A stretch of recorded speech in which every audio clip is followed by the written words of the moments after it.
नमस्कार दोस्तों, स्वागत है आप सभी का हमारे YouTube चैनल में।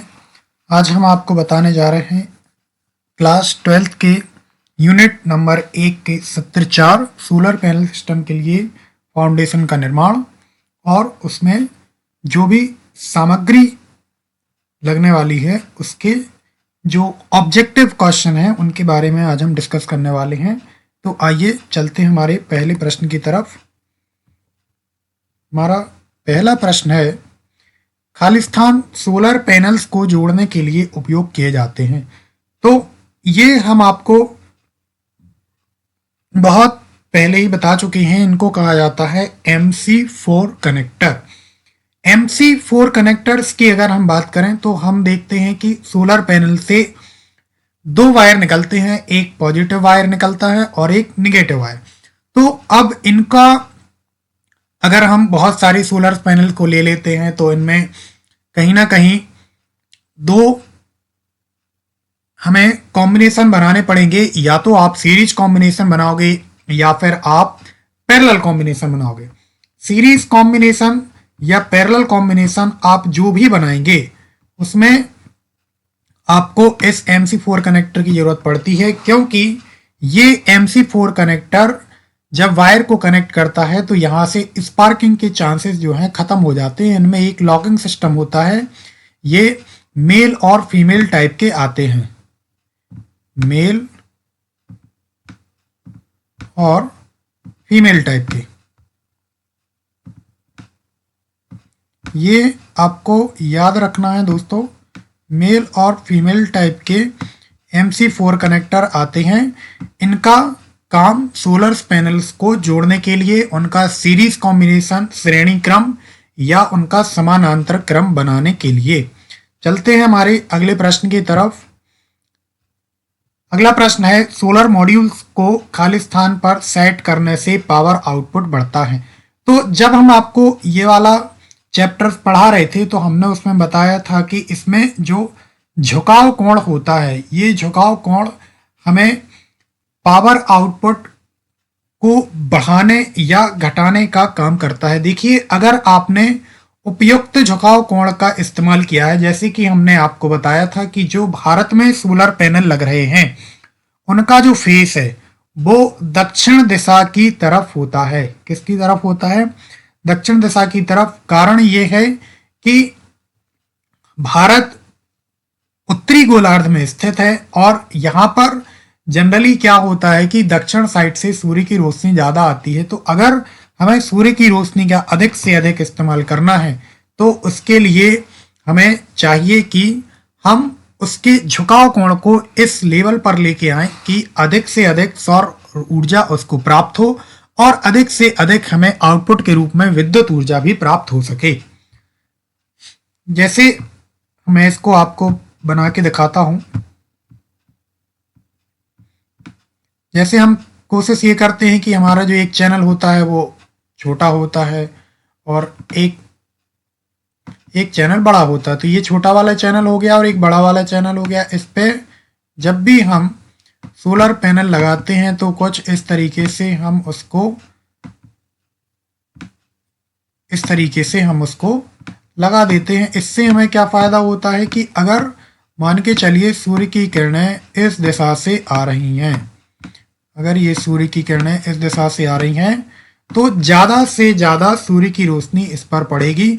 और यहाँ पर दो वायर निकाल लेते हैं हम, एक प्लस का है और एक माइनस का वायर है। ये प्लस और माइनस वायर अगर यहाँ पर बहुत सारे सोलर पैनल्स लगे हुए हैं तो निश्चित तौर पर ये सोलर पैनल को श्रेणी क्रम में या समानांतर क्रम में जोड़ने के लिए MC4 कनेक्टर का उपयोग करेगा, क्योंकि इसमें अगर आप वायर को सीधा जोड़ देते हैं तो उनमें स्पार्किंग के चांसेस रहते हैं, कनेक्शन टूटने के चांसेस रहते हैं। तो इन सारी चीज़ों से बचने के लिए हम उसमें MC4 कनेक्टर का इस्तेमाल करते हैं। तो ये जो आपको यहाँ से ये दिख रहा है कि ये यहाँ से कितना डिग्री झुक गया है, ये आपको समझ में आ रहा होगा कि ये जो सोलर पैनल है ये इतने डिग्री झुका है। तो हमें ये समझना पड़ेगा कि ये हमारे लिए एक उपयुक्त झुकाव कोण है जिसको हमने लगाया है ताकि अधिक से अधिक सौर ऊर्जा हम इनपुट के रूप में प्राप्त कर सकें। चलते हैं हमारे अगले प्रश्न की तरफ। अगला प्रश्न कहता है सोलर पीवी एरे से डीसी इनपुट लेता है और मोटर को पल्सेटिंग डीसी या वेरिएबल फ्रिक्वेंसी एसी सप्लाई। देखिए, जब भी हम सोलर पैनल की बात कर रहे होंगे और उसमें जब भी डीसी को कन्वर्ट करने की बात आती है तो हमेशा हम इन्वर्टर का उपयोग करते हैं।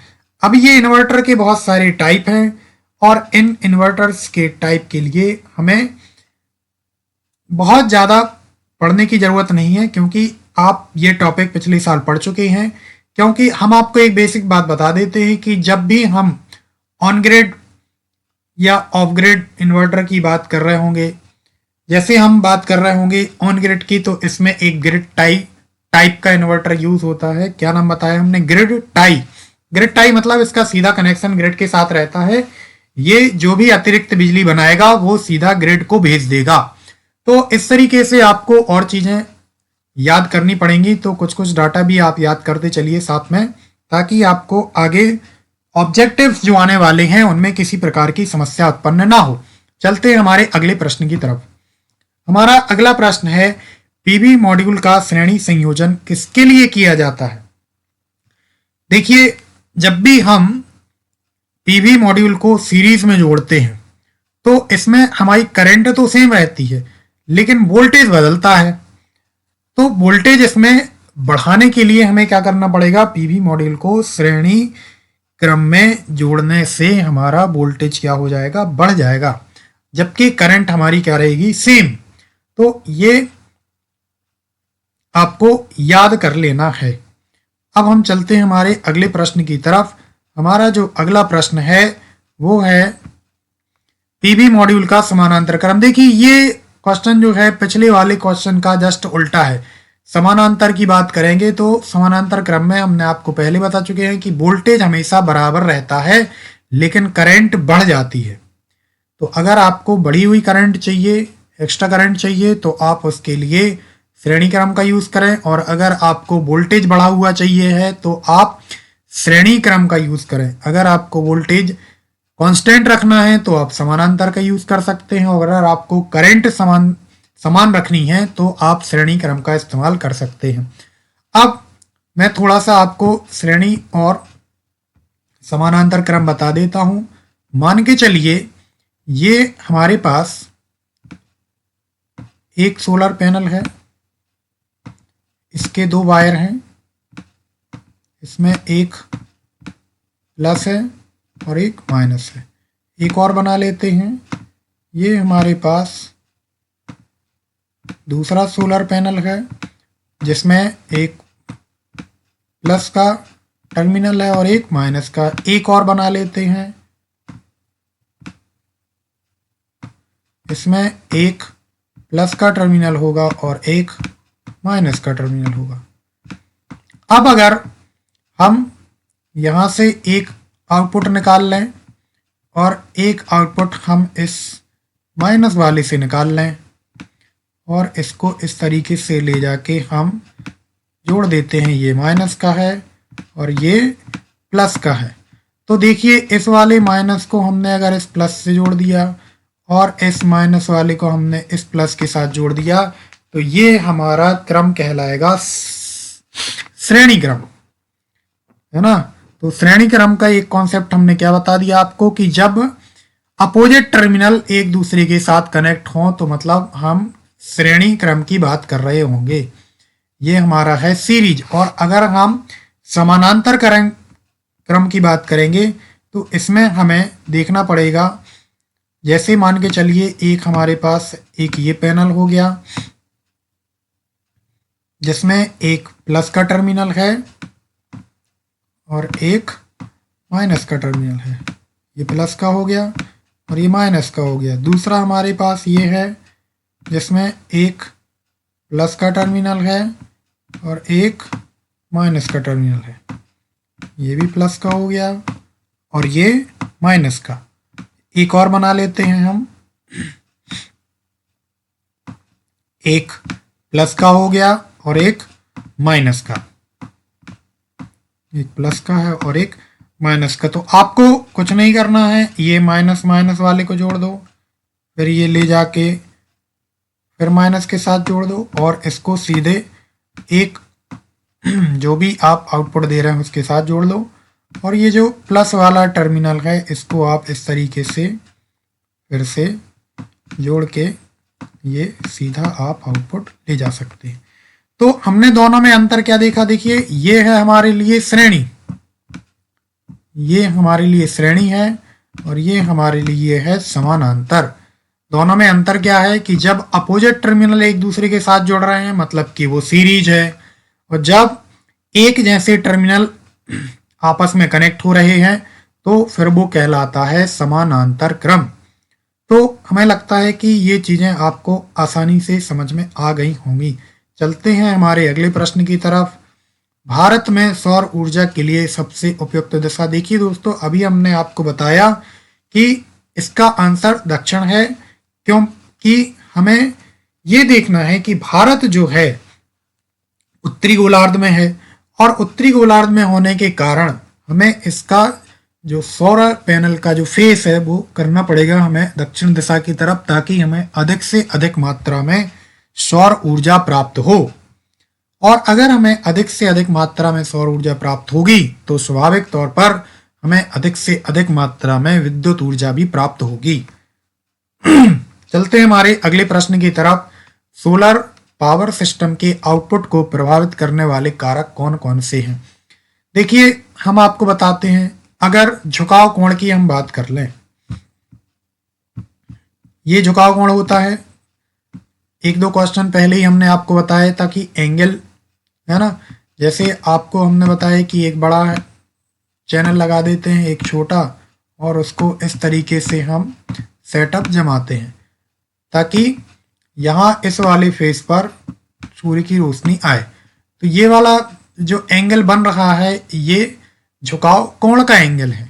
इसके बाद हम बात करेंगे सोलर पैनल की सतह की सफाई। देखिए अगर आपके पास सोलर पैनल लगा है और ना आप उसकी सफाई कर रहे हैं, उस पर जो भी धूल वूल जम गई है, तो ये भी क्या करता है, जो सौर ऊर्जा तो उसमें आ रही है पर्याप्त, लेकिन उसके अंदर तक नहीं पहुंच रही है, मतलब जो डिप्लीशन लेयर प्रॉपर तरीके से बननी चाहिए वह नहीं बन पा रही है। तो ये भी हमारे आउटपुट को प्रभावित कर देगा। फिर इसके बाद आता है मौसम परिवर्तन, जैसे कि धूप नहीं आ रही है, बारिश हो रही है और ठंड का बहुत अधिक मौसम है, कोहरा छाया हुआ है, तो सूर्य की रोशनी आ तो रही है लेकिन कम मात्रा में। तो ये सारे जो ऑब्जेक्टिव्स हैं, तो ये सारे जो फैक्टर्स हैं ये हमारे सोलर पावर सिस्टम के आउटपुट को प्रभावित करते हैं। हमें इन सारी चीज़ों का ध्यान रखना है। आप उपयुक्त झुकाव कोण का इस्तेमाल करें। आप सतह जो सोलर पैनल लगाया हुआ है उसकी सतह की समय समय पर सफाई करते रहें। अब मौसम परिवर्तन के लिए तो कुछ किया नहीं जा सकता, लेकिन हमें इसको भी ध्यान में रखना पड़ेगा कि इस तरीके से कि बहुत ज़्यादा छाया वाला क्षेत्र ना हो जहाँ पर भी आप सोलर पैनल लगा रहे हैं। तो ये सारी चीज़ें हमारे सोलर पैनल के आउटपुट को प्रभावित करती हैं। इस प्रकार से हमारा ये वीडियो कंप्लीट हो जाता है। इसमें हमने आपको जो जो ऑब्जेक्टिव बताए हैं, इन्हीं ऑब्जेक्टिव्स में से परीक्षा में ऑब्जेक्टिव्स आने हैं, तो आप लोग इनको ध्यान से सॉल्व करते चलें और इनमें जो भी याद करने वाली चीज़ें हैं आप उनको भी याद करें, ताकि आपको 12th क्लास के जो बोर्ड एग्ज़ाम हैं उनमें प्री बोर्ड्स में भी आपको ये सहायता प्रदान करेगा, और आगे जो आपकी फाइनल परीक्षा होने वाली है शायद 25-26 तारीख से फरवरी में, तो उसमें भी आपको निश्चित तौर पर यह एक मील का पत्थर साबित होगा। तो आप इसको ध्यान में रखते हुए पढ़ाई करें। आज के वीडियो में इतना ही। धन्यवाद।